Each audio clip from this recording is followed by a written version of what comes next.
All right. Good morning, everyone. Welcome to DSS in this beautiful and very cold Sunday morning, but hanging in there. Today, our public lecture will be about reincarnation and be delivered by our friend Teresa. But before we start, our friend Raquel will do the initial reading and the prayer for us. Good morning. The reading of today is from Happy Life by Givaldo Franco and Joana de Angelis. Bless with joy every opportunity to evolve. Pain faced with resignation loses its intensity.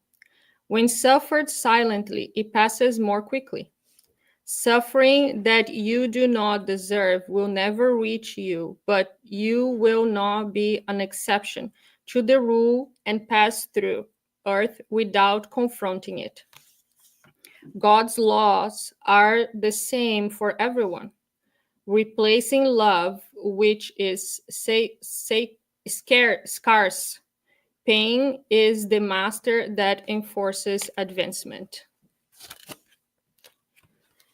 So let's now close our eyes, elevate our thoughts to our Master Jesus and all the beloved friends present here today with us. Let's ask them to open our minds and our hearts for the lecture of today.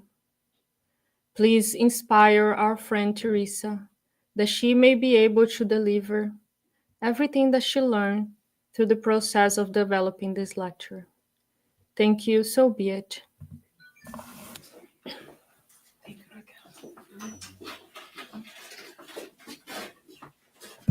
All right, good morning, everyone. Good morning. So as Tiago brought to us, today we're going to be talking about reincarnation. And that's a subject that probably could do like a whole weekend about reincarnation. There's so many different aspects about it. I could bring like dozens of books talking about it, samples of reincarnation, and everything. But today I'm going to be focusing a little bit more about how reincarnation is the only concept that's in par with God's love and justice. Okay, and how can we rationally think about, does really reincarnation make sense or not? Okay, there is actually on part 2 of the Spirit's book, there's 2 full chapters just talking about it, chapter 4 and 5, actually 4, 5, and 6 as well. Talking about reincarnation, the concepts and everything. So you can also go to the Spirit's book and read, although I suggest everybody reads the whole Spirit's book. If you really want to understand Spiritism in general, it's a good place to start, is the Spirit's book. Okay. And we all know that we created simple and ignorant, and with the goal of progressing. Okay, so progressing morally, intellectually, and so basically we're all here to be better people, right? Be better person. And that's something that we all agree, regardless if you believe, if you are have any kind of a religion or spirituality, we all agree in that. But we're all here to become better people, even if you don't believe in reincarnation. Okay, even if you believe that there's just this one life, what usually would be, let's say, if in a religion that doesn't believe, a Christian religion that doesn't believe in reincarnation, but we believe that we're born, like we created the moment that we are born, right? And then we're going to live this life, and we should be good people. We should strive to be good people, because in the end, depending on what I did in this life, either I'm going to go to heaven or I'm going to go to hell. So the concept is the same as the Spirit is, that we're here to be good people, to better ourselves, that we have this journey here to improve ourselves, because that's going to dictate what's going to happen with us after, right? So same as the Spiritism, we believe that we created simple and ignorant to become better spirits, right? The difference is when we're created. Because if we don't believe in reincarnation, then we created the moment that we are born. Like every time we all here, we didn't exist before we were born. And now we have this one life to get it right. And if you don't get it right, guess what's waiting for you, right? And that's it, right? With the reincarnation, what happens is that, well, we're not created the moment that we were born, right? We have been living here for a long, long, long time, right? But this idea that we're here to bear ourselves, that we're born simple and ignorant, and we're here to bear ourselves, is in all religions, all of them, right? And then whatever we do with our lives is going to have some consequence in the path. The difference then when you have this concept of reincarnation, first, when we're created, is not in the same spot. So we created way before, right? And what's going to happen with us after is also not the same concept, that you only have this one chance and then that's it. And if you didn't get it right, sorry, you're going to be punished forever, right? So on the Spirit's book, this is exactly how this chapter 4 is called plurality of lives, right? Plurality of existence. And it's actually talking about this reincarnation. And that's one of the very first questions that Kardec does to the spirits is, okay, but if we're created simple and ignorant and we're here to bear ourselves, how can we do that, right? And the answer to them, it's very simple. In order to purify itself, the soul, of course, undergoes a transformation. But for this to occur, it needs the trial for corporeal life. So we are spirit, right? We don't have a spirit. We are a spirit. And as a spirit, as a soul, we need to progress, which means as a spirit, we need to transform ourselves and become better and better and better. But how that's going to happen? Through the corporeal experiences that we have in here. So through the multiple incarnations that we have in here, that's how we're going to better ourselves. That's how we're going to get to this, pure spirit, that we all have this goal that God created us. Simple and ignorant, but to evolve to a pure spirit, right? But with the spirits are very clear, but you're not going to get in one time. You're going to need many trials in there, right? To slowly get better and become this pure spirit, okay? And then Kardec keeps asking, okay, but there is a limit of reincarnation. Okay, I understand. I'm going to be born more than one time and everything, but there's a limit, right? We all reincarnate the same amount of times. So we all have, let's say you guys all have 100 times. Then if in 100 times you don't get it, then that's it. Sorry. Now, so really, it's obvious there's no limit. Because if you really think there's a limit, let's say the limit is 10 reincarnations. And then after that, if you don't get it, sorry, then yes, then hell is waiting for you. Isn't that the same concept? That believing that there's one life. And then if you don't get it, that's it. God, who's this loving Father, is going to punish you forever because you didn't get in 10 reincarnations or in 100 or 200. It's the same concept, right? A loving Father that's going to punish someone forever, and like with no chance of rebuilding, repentance, nothing. It doesn't make any sense, right? We don't do that with our children. You broke that vase, that's it. You're going to go to your room and you're going to stay there until the rest of your life. You're never, ever going to leave this room again. We don't do that with a child, right? So, yeah, we should, yeah, but we don't, because apparently it's illegal even, right? So we don't, yeah. Even by law, like civil law, so we can't, right? Sometimes we, as a parent, like I'm not a parent, but I'm pretty sure sometimes the parents would wish to do that, like just stay there forever, okay? But we don't. What we do, we educate them, because I don't like to use the word punish, because actually you're not punishing your child, you're educating them. You're giving them limits and say, no, what you did is wrong, and now you're gonna have to understand that every time you do something wrong, there is consequence. That's not nice, right? So what we do, we give them short periods of education. We're educating our child when give them time out. That's exactly what God does with us. So even as imperfect beings, don't punish anybody forever.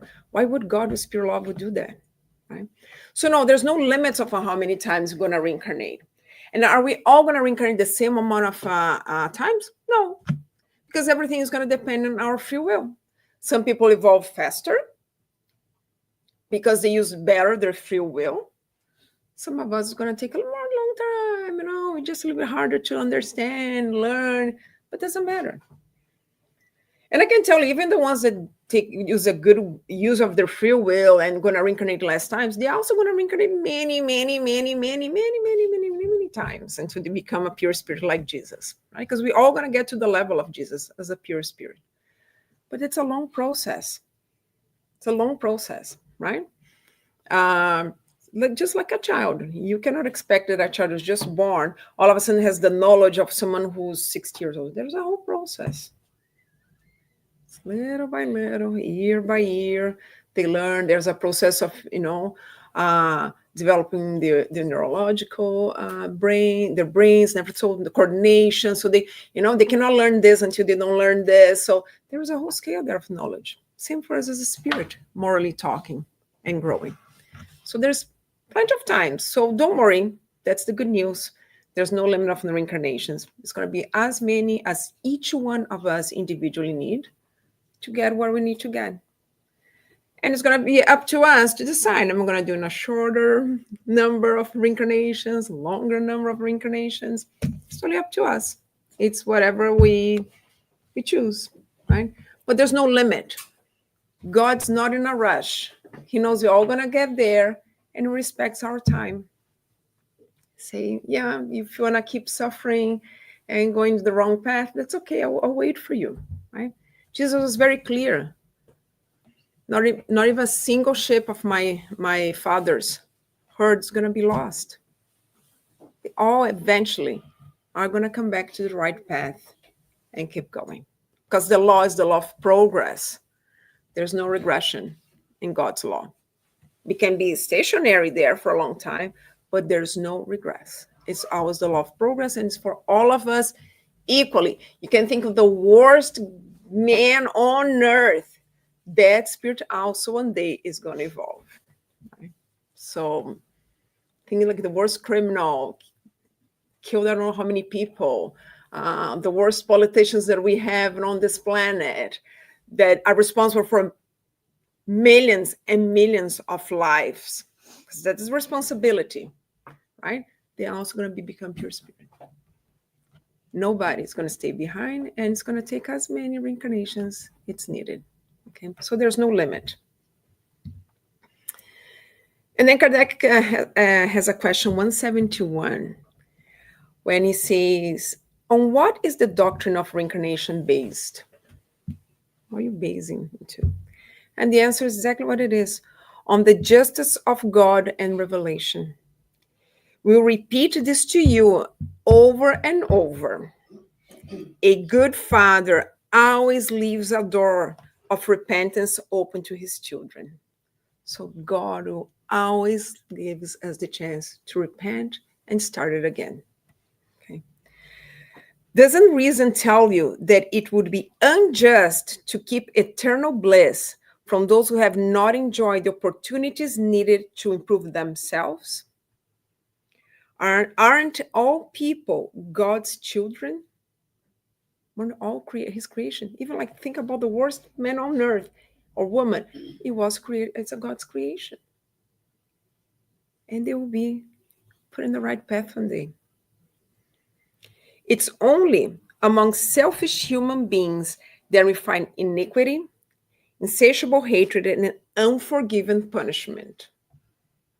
So he created this God who's almost hateful, actually, and angry, and who punches you forever. But it's based on the way that we see him. It's basically we base him on us, right?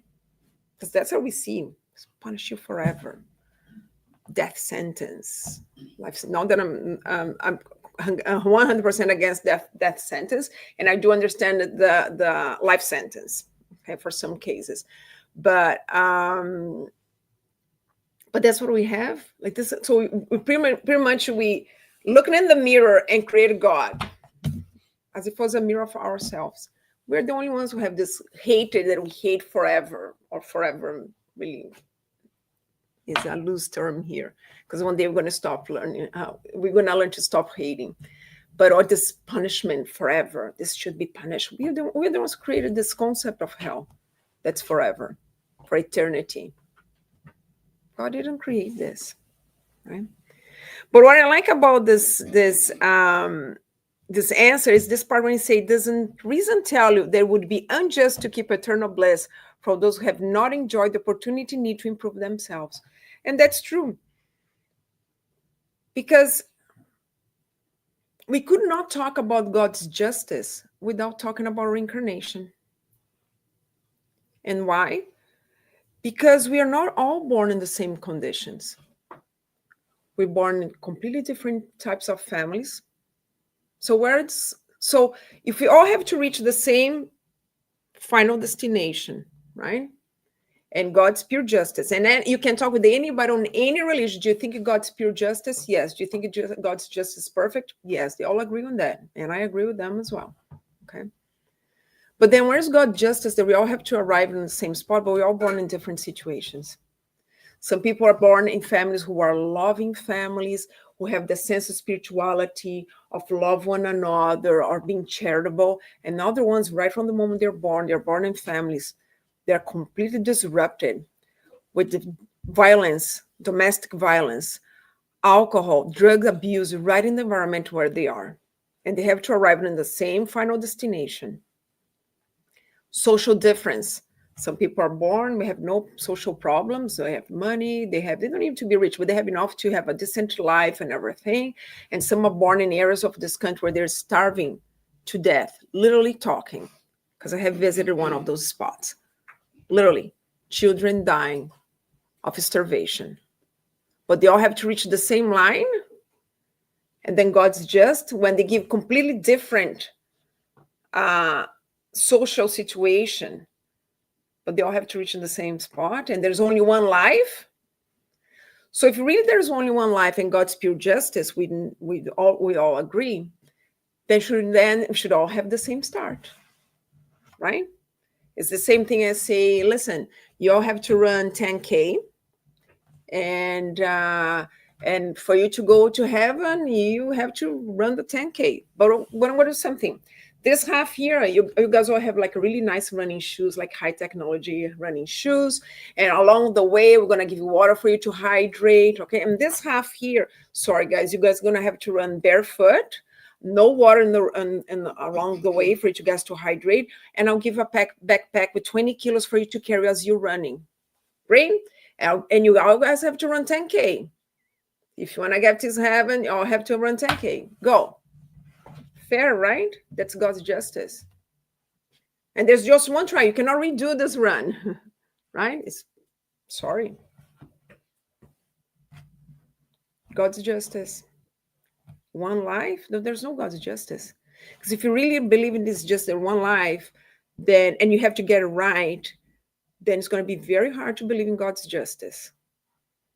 Because then it's not fair that me, Teresa, have to reach the same spot with all the great conditions that I had than the child that's born in South Madagascar with not even water to drink, because you only drink when it rains, and it's the dirty water from the puddle,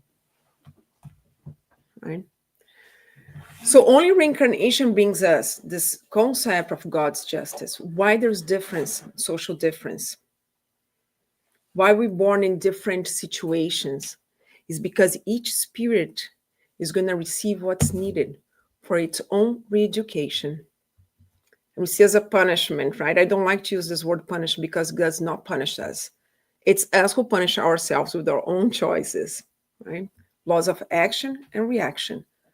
Whatever I do negative will come to me. Whatever I do positive will come back to me as well. So spirits are born in different situations, social, family, because each one is born exactly in the situation that's needed to expiate and to get the lessons that they need. Right? Maybe some of those people were born in the areas in this planet where they don't have food, don't have water. Maybe those are spirits that in the past is someone who abused and explored other people, who left other people starving for their own benefit. And now maybe they have to go through the situation to understand. It's like, oh yeah, this is not good. And for us who are around to learn the laws of love and charity, to help that spirit to understand that's only through love and charity that we can grow. So that spirit has a better conditions on the next life. Because that's the other thing too. We need to be very careful to do not think, oh, so you were born like this because you deserved it. No, it's not. Yeah, there's a law of action, but it's also our goal and our obligation, moral obligation to help them on the situation, because we also need to learn the laws of love and fraternity. And that's why we put in a lot of times in situations where we can help those people who are in situations that are harder than ours. Okay.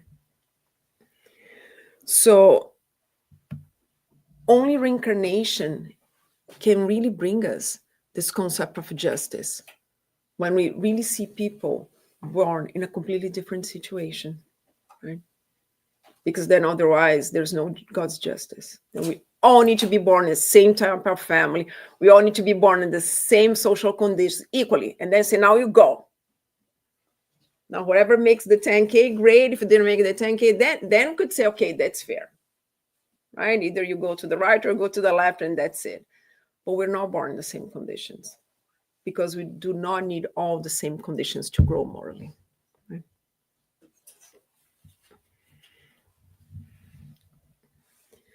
And also, it's only through reincarnation that we can understand God's justice.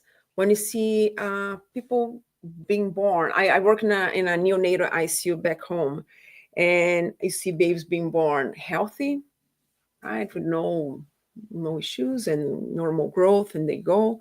And then I have seen children being born blind, being born without arms and legs, being born with cerebral palsy, with paraplegic because they had spinal bifidus, so many other things, or some of them born with the really serious heart conditions where they barely born and they already have go to the OR to have a surgery done.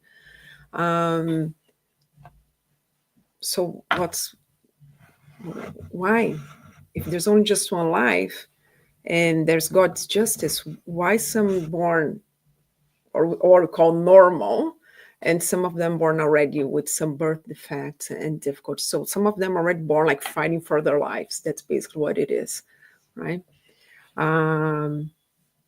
Why? If there's only one life, where's God's justice? Right?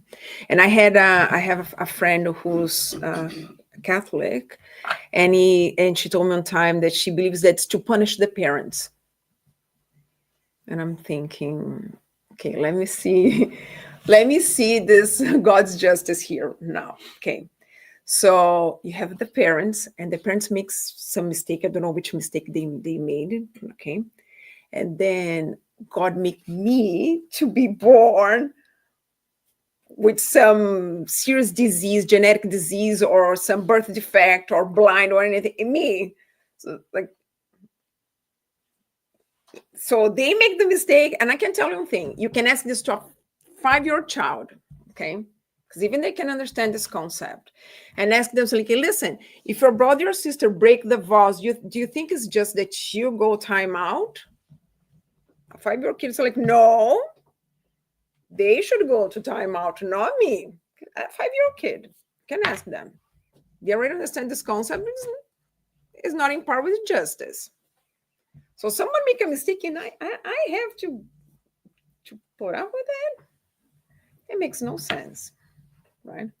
So if that spirit came with whatever difficulty they came, the birth defect, cerebral palsy, whatever it is because that spirit need that to go through the process of re-education, of clearing their pure spirit. And last weekend we had a lecture about the pure spirit, because every time we do a serious damage to our body, that's imprinted on our pure spirit, and that the next reincarnation there will affect our genetics, and it will affect the body that we're going to have in the next reincarnation. So you need to. All the things that are happening in our life now are consequence of our past lives, or they are consequences of that we are doing now? Both. Both? They're both. And the spirits on the spirits book says that most of them, it's consequence of our choices here right now.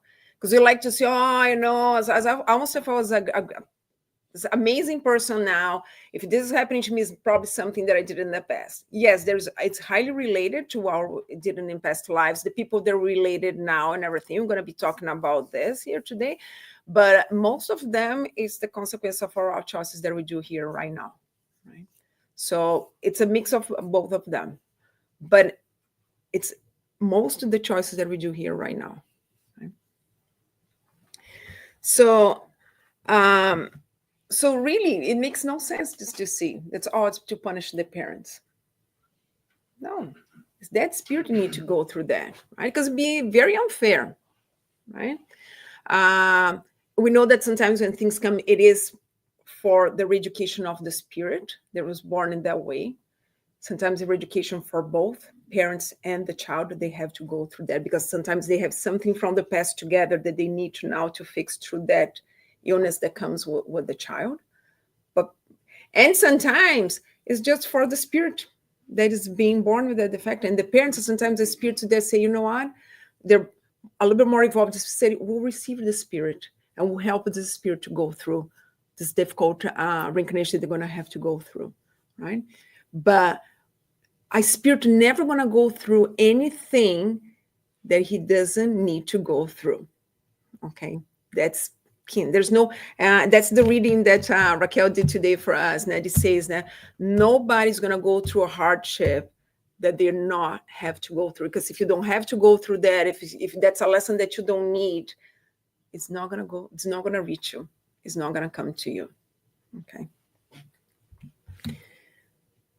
But it's much easier for us to say, oh, since my parents did something wrong, or it's, or it's the spirits that are inducing me to do it. No, it's us. It's our own choices, our own consequence. We just live with the consequence of our own actions, right? Because God does not punish us. He just gives us the free will, but to all action, there is a reaction. And then we have to cope with it. We have to deal with it, okay? But it's also, the reincarnations, the only one that explains us the different aptitudes that spirits have.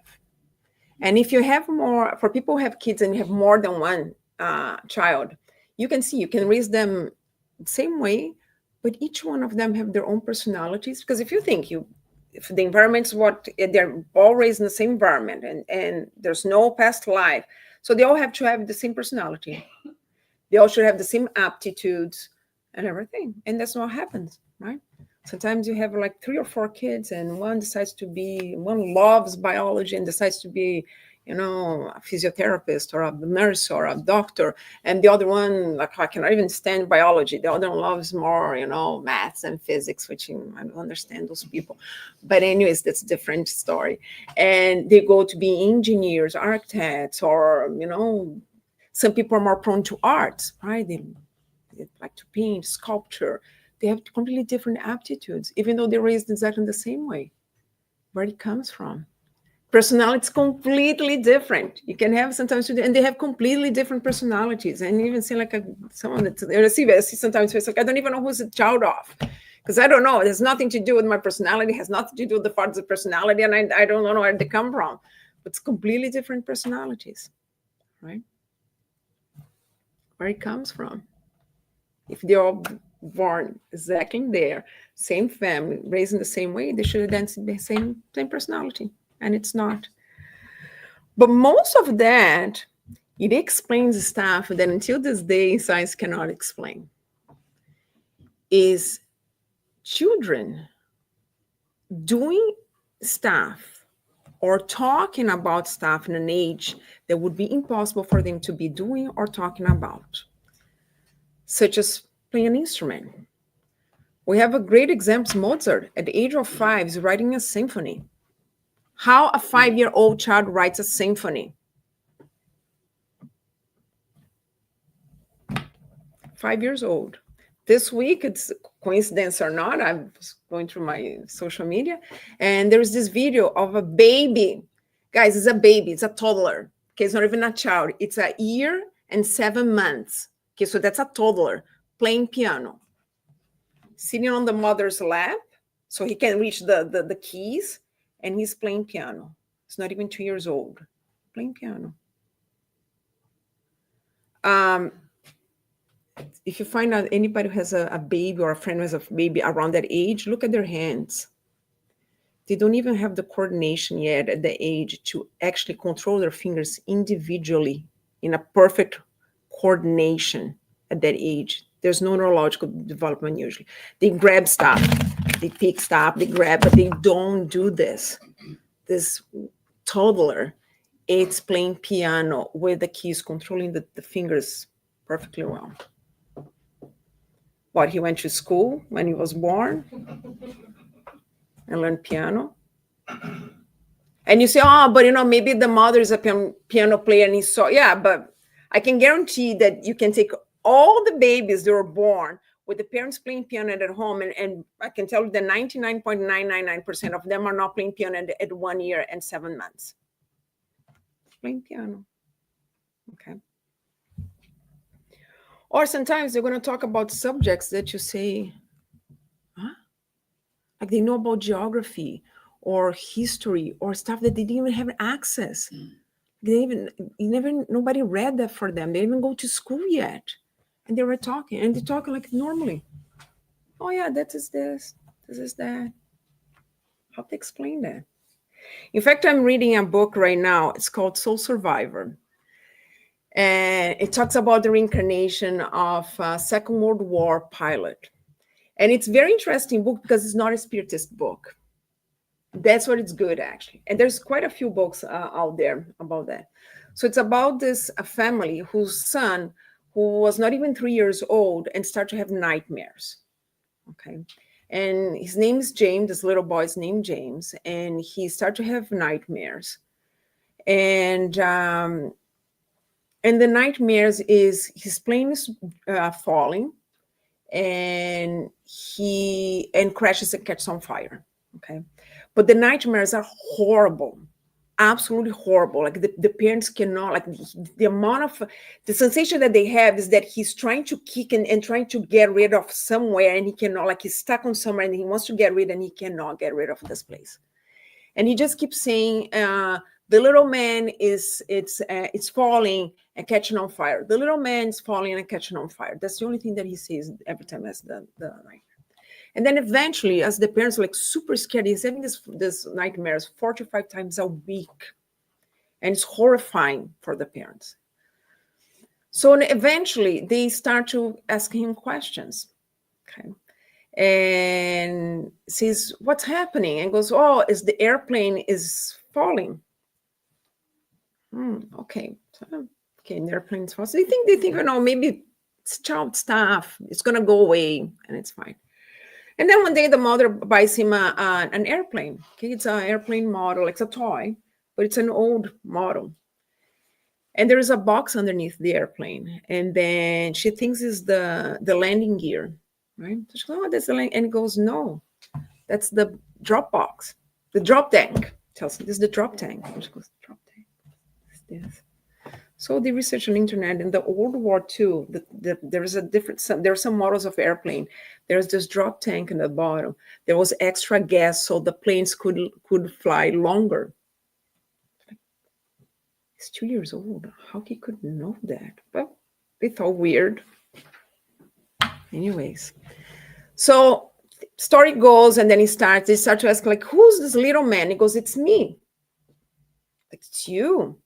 But what's your name? He goes, James. And they think, oh, this is confusing because his name is James, right? And then he starts to give, and they said, what kind of a plane are you flying? He goes, oh, and then he gives the model of the plane. It's a Second World War model. What's the name of the plane? Oh, the name is this. So the father checks on the internet, and the plane with that name actually did exist on Second World War. Okay. And they start to get more names, right? He says, and do you have anybody else? And there's, oh yeah, there's this guy called Jack Larson. And then they start to look, and then they found that this guy was also a pilot. So that all the information starts to come. And he has these three G.I. Joe dolls to play, and they give names to them, but like full names, like regular names. And then they research. And those are the names for 3 pilots that had died in the Second World War a month before he died. on Second World War, and he says, "Oh, those are the three." And he tells, They ask him, "Who's those guys?" He says, "Oh, those are the guys who were waiting for me when I died. Those are my colleagues, and they're waiting for me when I died." And they check; they had died a month before him. But what is cool about the book is that this is a Catholic family, and the mother, after a while, she's the first one's like, I'm going to accept this concept of reincarnation, right? But the father is like, there's absolutely no way that this concept is going to enter this house. I want to find any explanation for that, but the only explanation that I will never accept is reincarnation. So what he starts to do, this real research with all the information that this kid keeps going, and everything matches, and everything matches, and everything, because he wants to prove to his mom, to his wife and her family that this concept is wrong. But by trying to prove that they're wrong, they actually found out that actually it's true. That he is actually the reincarnation of this pilot who was also called James, who died in the Second World War, with facts, like with proven facts, with the information that this kid who's not even 3-year-old is giving, like full, and he talks normally. And he actually crashed, and he couldn't, and he tried to leave the airplane, and he couldn't leave the airplane, right? And the airplane crashed and caught on fire, right? And he's the reincarnation, and it's with all facts, proven facts, of how he lived this, and he has this clear memory of, and then he ends up meeting with veterans of the Second World War that he recognizes. Not that the guys come to, "I'm so, no." He looks at, "Oh, hey, you're so. Hey, we're so," right? So he recognized the veterans who went to the war with him, right? Is there any other explanation? There's no reincarnation, that the reincarnation exists? It's impossible. There's no other. Science cannot explain this in any other way. How a child who's 2-year-old, never read a book about Second World War, had no clue, and he could look to an airplane, and you go to the airplane museum, and he could look to the airplane at less than 3 years old and describe the whole airplane, which each part was the name of each part, how to do the maintenance, everything. He knew everything about the planes, without never even seeing a plane, right? So finally, the father had to accept that yes, that what the son was describing was a previous reincarnation.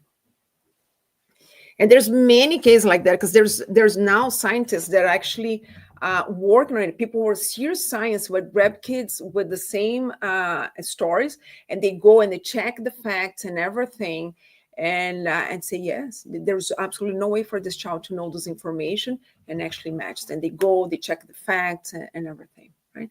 So there's plenty now these days. We have plenty of proofs that reincarnation exists, and we're not even talking about spiritism.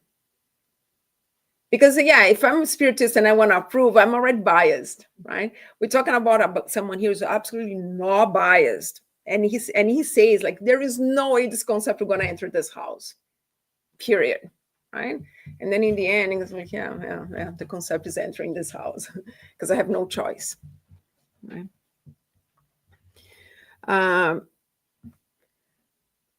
So there's all those things that only reincarnation can explain, right? God's justice, God's love, all those situations where we see with children with different aptitudes, talking about stuff that they should not be talking about or should not know about it, right? So reincarnation is right there. We can deny, but it's there. It's there for us to see. It's there for us to, it's undeniable. Yeah, we can refuse to believe, but it's undeniable. Okay, and it's even out of spiritism. The other thing that the concept of reincarnation brings to us, that to me is very important, is the concept that it's never too late for us for repentance. It's never too late to start it again. And I remember clearly working back home again in the ICU, but it's an adult ICU. And I remember this man in the ICU telling me, you know what, I look back in my life and I really regret not giving to my family the time that I should have given, to spending my time just worry about work because I thought I need to give, a better material life to my family. And I neglected my kids. I neglected my family. And now it's too late, right? My kids barely talk to me. And I cannot go back and redo it again.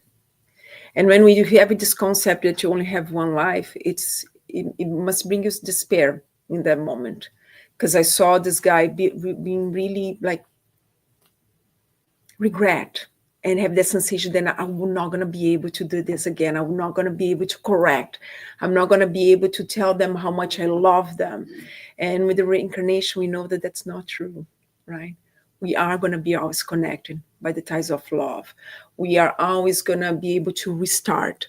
We are always going to be able to do it again and correct the mistakes, to do better. We're always going to have this choice. There's no end. There's no punish forever. There's no, that's it. You didn't get right. You're done. You cannot do this anymore, right? You're never going to be able to rebuild that relationship that you should have rebuilt with your kid, that you should have built with your kids, right? It doesn't exist. With the reincarnation, you always have the opportunity of restarting, rebuilding, reconnecting, strengthening the ties of love. Okay. And that's also in part with God's love, because that's a loving Father would do that to us, would not separate people who love them, would just the chance to them to be together and keep rebuilding and keeping growing together. But one question that I have received about from people, usually people who are not spiritists, and then they ask me, okay, but you guys talk about reincarnation, but if your reincarnation existed, wouldn't it be in the Bible or in the Gospels? They don't talk about it. And then I say, yes, actually, it is in the Gospels, right? And there's two passages from the Gospel that absolutely clearly talk about reincarnation, right? One passage is in Matthew, and actually find the same passage in Mark. So Matthew 17 is the moment when Jesus goes to the top of the mountain, and they have that the transfiguration when he sees Moses and Elijah, and actually the apostles are there with him, and then they see Jesus talk with Elijah and Moses, and they and they drop on their knees, and there's that whole moment, right? And then and the passage says, descending from the mountain after the transfiguration, Jesus commanded them, saying, do not tell anyone what you have seen until the Son of Man has been raised from among the dead. His disciples then questioned him, then why do the scribes say that Elijah must come first? So remember, there was the prophet Elijah in the Old Testament, and the prophecy was that Elijah would come first before, just to announce Jesus and to prepare. But they saw Elijah there in the spiritual plan. So they said, well, but if you're going to be gone and resurrect, but shouldn't Elijah had come before? Because that's what the prophecy said, they would come before, right? So they're not understanding, because you're already here, but Elijah didn't come, so the prophecy was wrong, right? So that's we question him, but shouldn't Elijah had come before you? And Jesus responded, in truth, Elijah is to come first, and you establish all things. But I declare to you that Elijah has already come, and he did not, and they did not know him, but made him suffer everything they wished. It is thus they will put to death the Son of Man. So basically, Elijah already came. They didn't understand him. They killed him. And they're going to do the same with me. Then these disciples understood that he had spoken of them of John of the Baptist. So Jesus here is clearly stating that John of the Baptist is the reincarnation of Elijah. So yes, and John the Baptist came before Jesus, came to prepare the path, starting to do the baptism, prepare for the coming of Jesus, right? And what we did with him, he got his head chopped, right? A lot of us didn't listen to him, and he actually got killed and had his head chopped. And we did the same with Jesus, right? He came, tried to teach us. We didn't get it, and we crucified him and told them, yes, he came already. And it states very clear in the gospel. And the apostles knew he was talking about John the Baptist. Did he come with the same body face? No, that's why he didn't recognize him. He reincarnated in a new body, and he did. So Jesus saying, yeah, the prophecy was right, and it happened, right?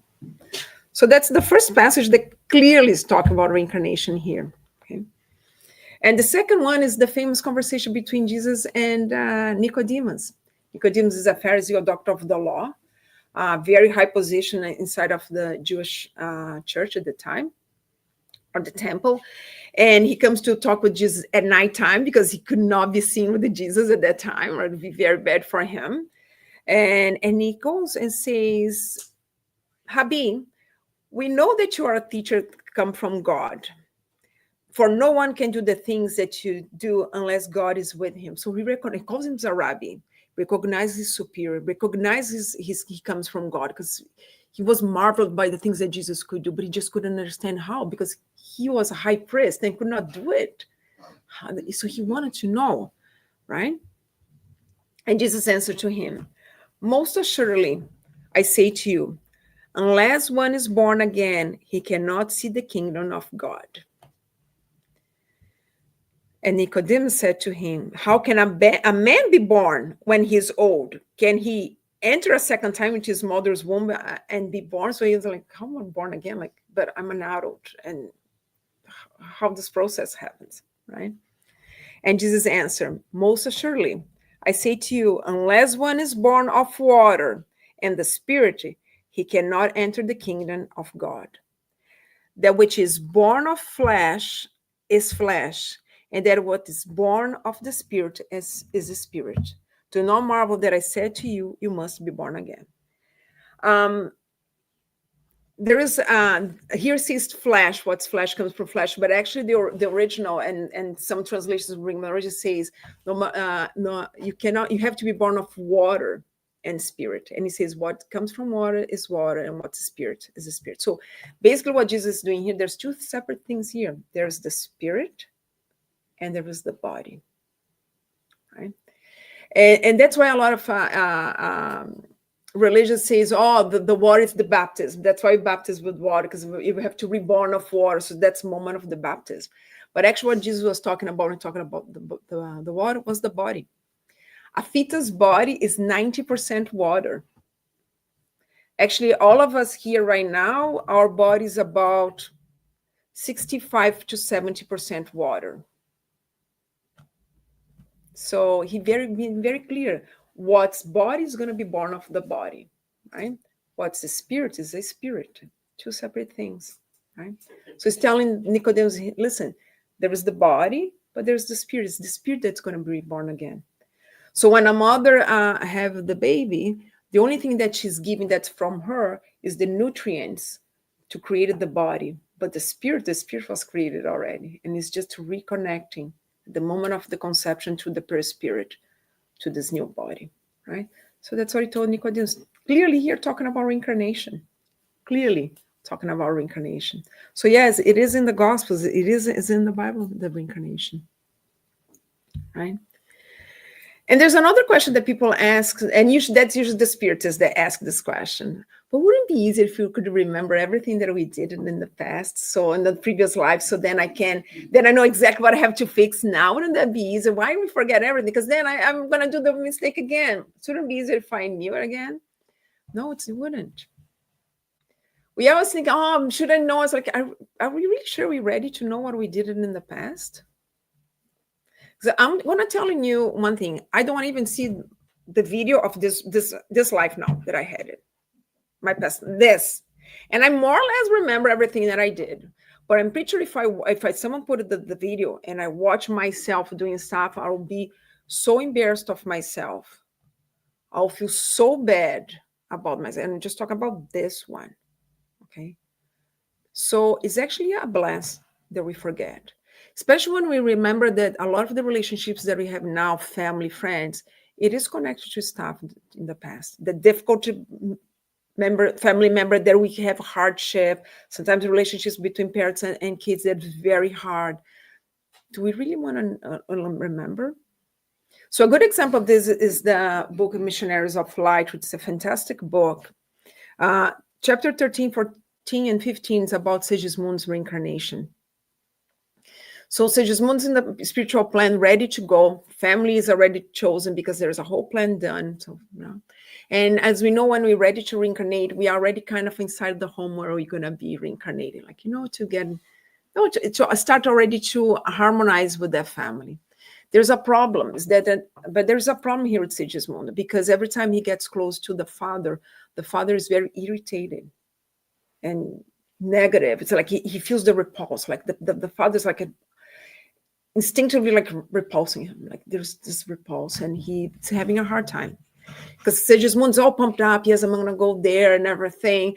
But now this is starting to make him feel scared that he's gonna be born and the father is gonna hate him instead of love him as a father. And the reason for that is because in the previous life, Sigismund killed the father, his future father now. Okay, but in the previous one was the father who killed him. So they have been coming from a few reincarnations, hating each other, and one killing the other. And now it's the time to break this tie.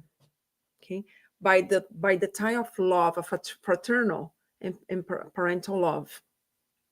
This relation of a loving as a father and a son that has to have, it's what's gonna help to break this long history of hate. And Sigismundo is very aware what he did, and he's really like in saying, yes, I know I did wrong, and I want to love him as my father. I want to break this. Like, he's ready to go, but the problem is that this is happening. And what happened is every time that the father is partially disconnected in his when he's sleeping, Sigismundo tries to get close to him, the spiritual plan, to say, I'm sorry, please accept. But the father is having nightmares, and here's the nightmare. The father wakes up with these nightmares, and this is how he remembers the nightmares. He goes, I have this recurrent nightmare where there's this guy trying to kill me. And then I run away, and I run, and I wake up. So basically, that's what he remembers, right? That this guy is trying to kill him, and he runs away.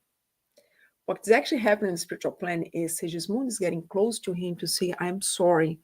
Please accept me as your son. But every time he sees him, he recognizes the guy who killed him. So he sees this guy who's trying to kill him, and he runs away. So that's what's happening. Okay. Read the book. Things happen in a very beautiful way. And then finally, this father is ready to accept, and the whole reincarnation. And actually, if you want to understand how reincarnation, the process of reincarnation happens from the cellular side, shows of the DNA and everything, that is the book to read. Okay, how it's the connection of the spirit, how they prepared the whole process of reincarnation. It's beautiful. Okay, now imagine if it is born, and we don't forget what happened in the past, and then the father looks at us like, you're the guy who killed me. And how are we going to build up this relationship of love? Never. Right? It will be very hard. So it's a fresh start. We don't remember what it is. Yeah, there is that intuition, because you see that sometimes there's the clash between people in family, like between parents and kids, or brothers and sisters that clash. Yes, but it's slowly, it is going. And yes, it maybe doesn't resolve in this one lifetime, because that's the other thing too. We want to resolve everything in one lifetime. It's not.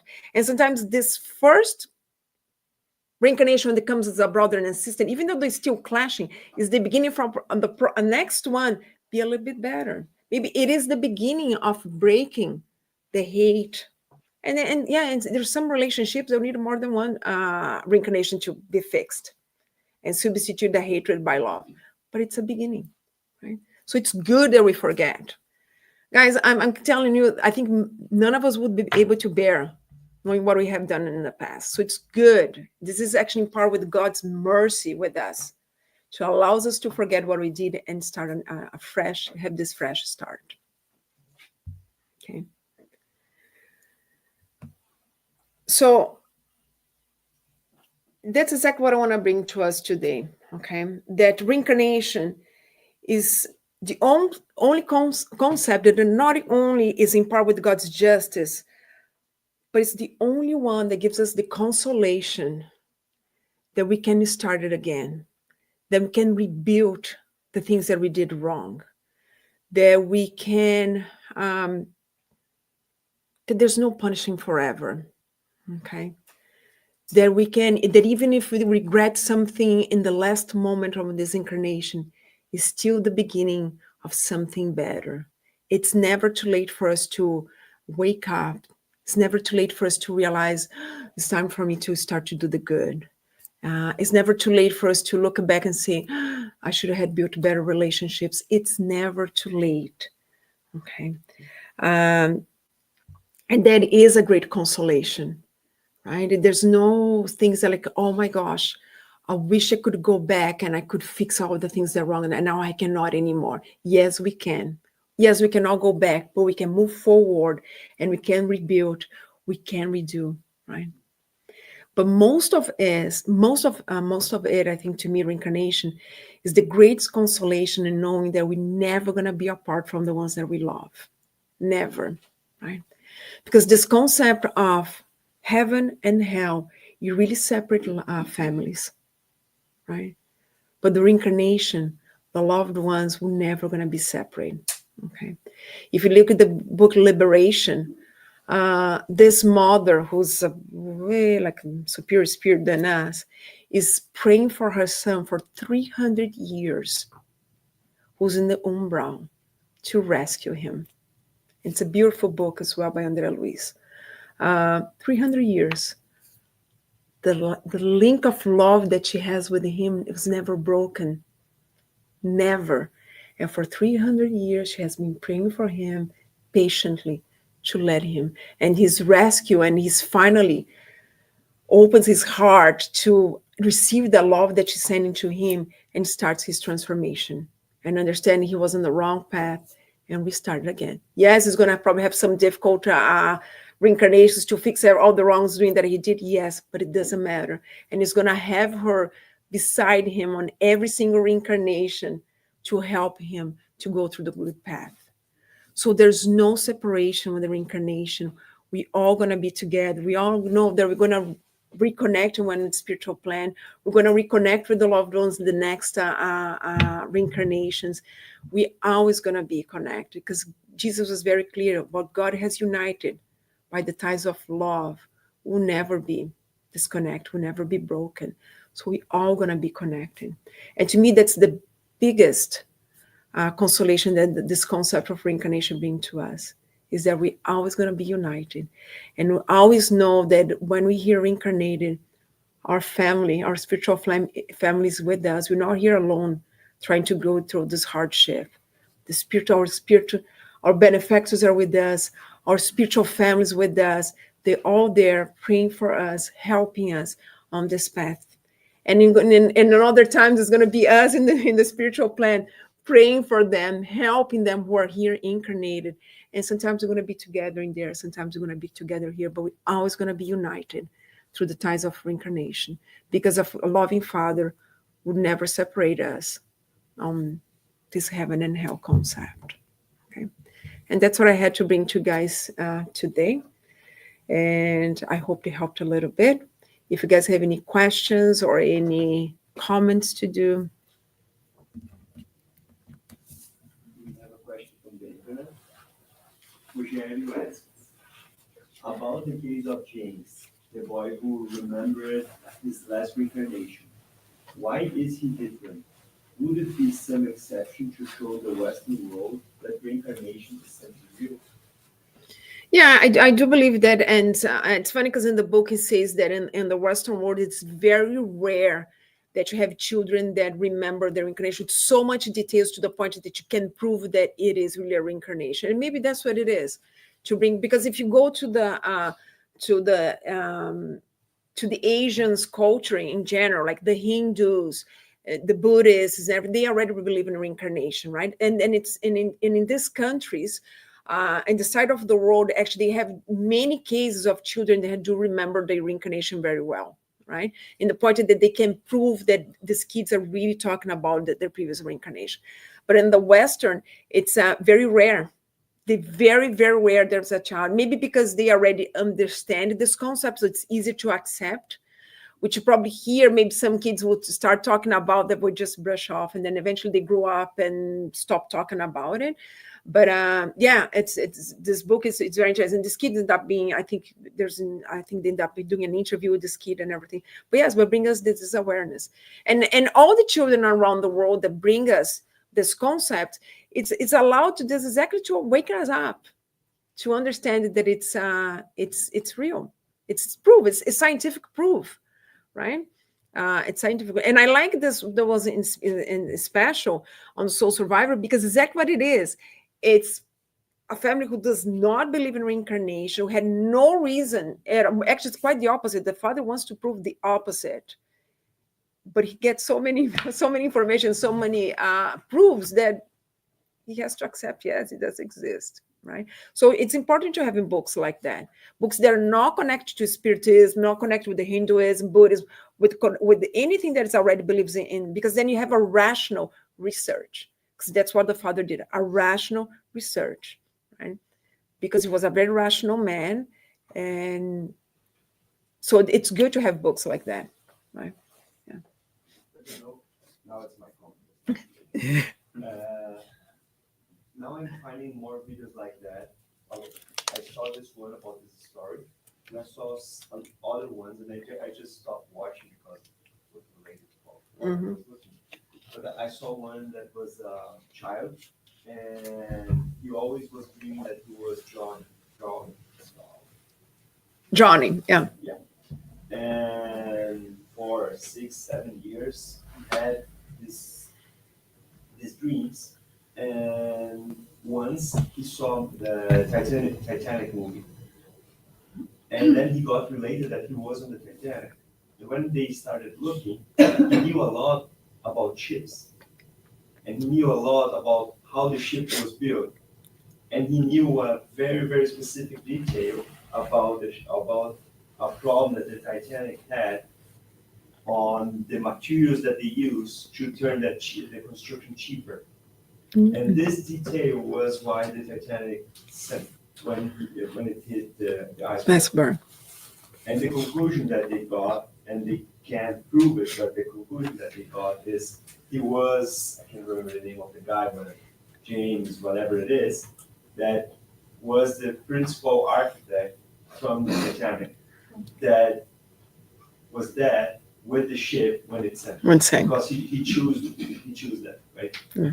And then because I saw this specific video, I got a lot of other suggestions. Yeah. But now we are seeing more and more videos and stories like that of people that do not believe in reincarnation or do not have this knowledge, not coming from spiritism. Yeah. So people can start understanding and see that as well. Yeah, and so many years ago, I read also another story of this guy who was a scientist and was trying to research those stories.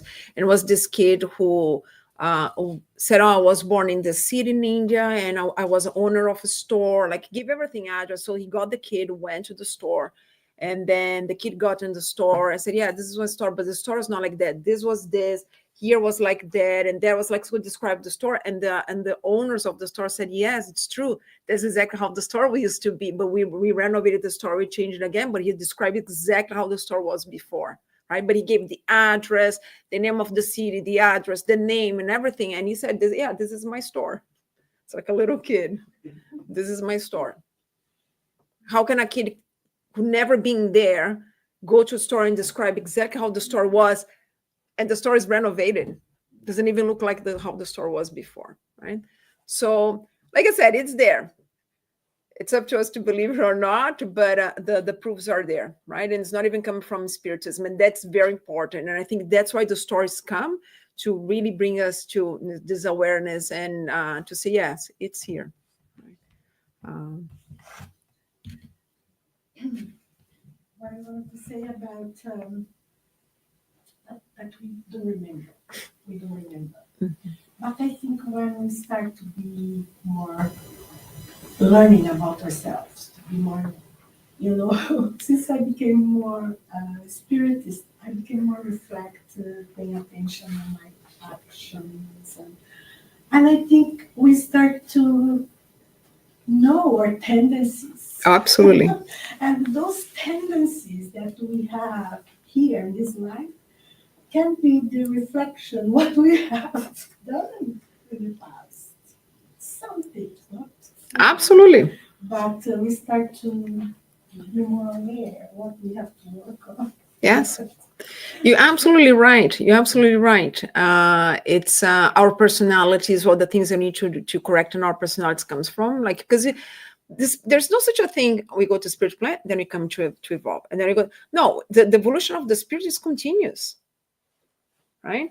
And yes, in our personalities, our tendencies. If I'm tend to be short temper, if I'm more selfish, I don't think about people. It's coming with us. It is part of who we are. So if you really want to know who you were in the past, just look at who you are right now. Analyze yourself. So it's a perfect comment that you did. It's actually very important what you just said, because that's exactly what it is. If I want to know who I was in the past, analyze who I am right now. Right? Yeah, that's very true. Any other comments, questions? No? Okay, thank you.